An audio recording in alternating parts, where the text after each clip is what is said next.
comigo, minha autarquia. Hoje nós falaremos de algumas curiosidades sobre as excludentes de ilicitude. Não deixaremos passar nada. Direto para o quadro. Senhores, hoje nós vamos falar sobre algumas curiosidades ainda no tema excludentes de ilicitude. Algumas curiosidades. E por que eu vou tocar nesses assuntos? Porque a partir do momento que eu me coloquei à disposição de compartilhar com os senhores do conhecimento que eu tenho adquirido, posto que eu não sou maior do que os senhores, eu não sou melhor do que os senhores, todavia, eu acredito que o professor, ele é um dos elementos primordiais para que todas as camadas da sociedade venham a cumprir as suas atividades, a sua função social, para que o indivíduo cresça, para que cada um dentro do seu ofício seja aperfeiçoado. Logo, quem se disponibiliza para ensinar deve ter responsabilidade com aquilo que ensina. Ok? Então, eu não quero ficar devendo nada para os senhores. Eu quero equipar os senhores para que, em situação de prova, os senhores não venham escorregar em nenhuma casca de banana. Senhores, nós falamos de legítima defesa e estado de necessidade. Quando nós falamos de legítima defesa, nós falamos da legítima defesa putativa. Lembra da discriminante putativa? Que é parte também da teoria do erro. Erro essencial, erro acidental, erro de proibição e discriminante putativa. Na discriminante putativa, podemos definir assim, é quando o agente imagina que está numa situação de perigo ou também numa situação em que ele vai repelir uma injusta agressão. E ele reage imaginando que a sua reação é legítima, pois no seu imaginário existe ali a justificante.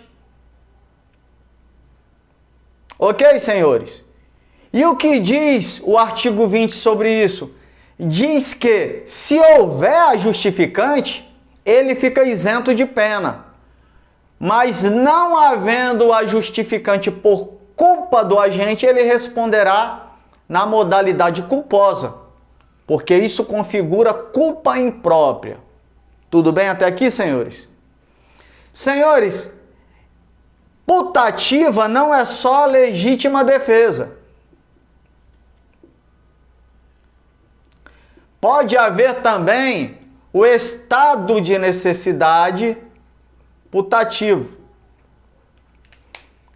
Aquele caso do alarme de incêndio que eu falei é um bom exemplo para isso. Por um defeito, uma falha técnica do sistema de alarme, tocou o alarme de incêndio. E a fábrica, todo mundo sai desesperado porque se houver incêndio ali, pelo tipo de material que se trabalha naquela fábrica, poderá acontecer explosões, muitas mortes. Então os funcionários saem desesperados, todo mundo querendo passar ao mesmo tempo pela mesma porta, um machucando o outro, diversas lesões corporais. Mas quando chegam lá fora, alguns machucados, outros desmaiados, outros podem ir até a óbito, fica sabendo que não havia incêndio. que houve uma falha técnica, no sistema de alarme. Então, imaginava-se, pelo quadro, né, da situação, imaginava-se que havia um incêndio, mas não havia, era putativo. E o que houve ali, Taurino? Estado de necessidade putativo.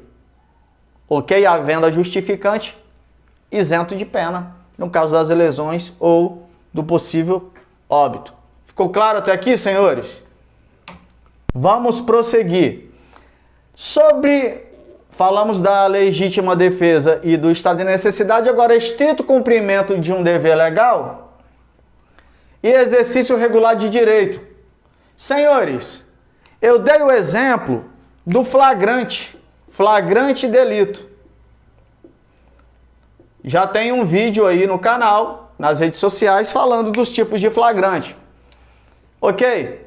Mas existe o flagrante obrigatório e o flagrante facultativo. O obrigatório é aquele praticado pelo funcionário público, o policial. Ele tem obrigação de prender o criminoso em situação de flagrância. Ele está cometendo o crime, ele acabou de cometer o crime, ele está em fuga de ter cometido o crime e ele é pego com os objetos do crime.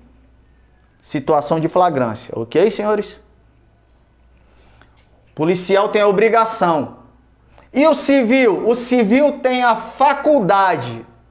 Enquanto a lei autoriza o policial a prender, o civil tem a permissão de prender em flagrante. É permitido. Mas o civil, se ele prender em flagrante, ele não está em estrito do cumprimento do dever legal. Ele estará em exercício regular de um direito. Senhores, dificilmente esse exemplo cairia em prova, porque há uma discussão entre os juristas, há uma discussão doutrinária. Então essa questão do flagrante, por isso que eu coloquei. Há quem diga que seria estrito cumprimento de um dever legal, há quem diga que seria exercício regular de direito, mas eu coloquei justamente para levar os senhores para o raciocínio jurídico. O que não podemos é pular para o extremo de dizer que não pode o civil se enquadrar numa situação de estrito cumprimento de um dever legal. Porque também existe exceção. No direito não existe uma palavra definitiva. Tudo depende. Sempre haverá uma exceção, senhores. A exemplo do advogado que é chamado como testemunha. E ele se nega a dar o testemunho. Pode fazer isso? Se negar a testemunhar? Ele pode fazer isso? No estrito cumprimento de um dever legal, o advogado pode, porque ele é regido por um código de ética, ele é regido por um regulamento da OAB, e isso, protegido por lei, para o advogado, aquelas regras tem força de lei. Tem força de lei, Taurino? Tem. Tem. Até um decreto, um regulamento, pode encaixar o elemento no estrito cumprimento de um dever legal. Não precisa ser uma lei constitucional, uma lei ordinária, não. E no código, no regulamento do advogado, ele tem obrigações com os seus clientes. Uma delas é a confidencialidade. Ele tem que proteger informações do seu cliente, ele não pode expor. Senão ele está agindo de forma ilegal. Ele está falhando com o regulamento dele. está falhando com a ética. Ok, senhores? Logo, doutrinadores entendem que o advogado, quando ele se nega a testemunhar, protegendo informações que ele tem de um cliente, ele está no estrito cumprimento de um dever legal. E o advogado não é funcionário público. Ficou claro até aqui, senhores?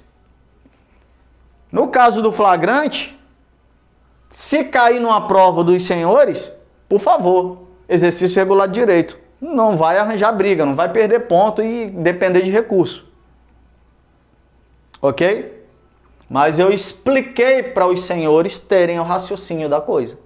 No direito não há nada 100% definido.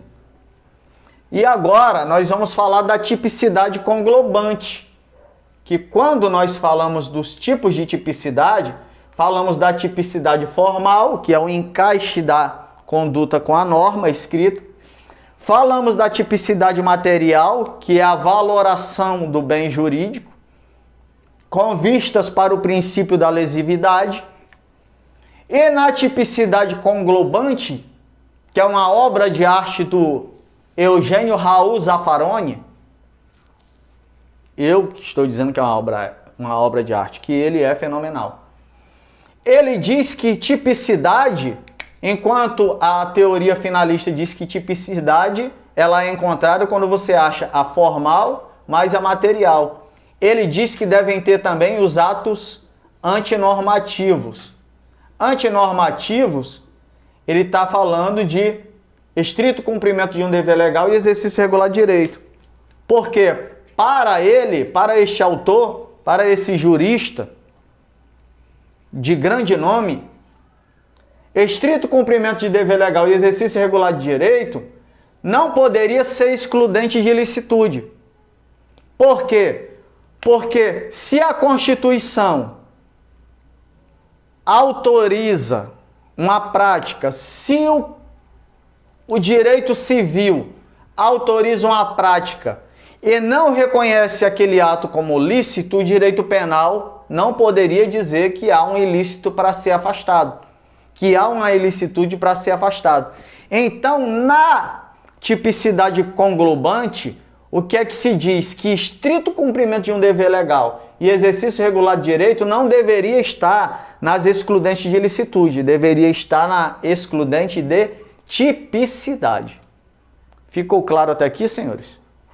Era isso que eu queria falar para os senhores sobre as curiosidades.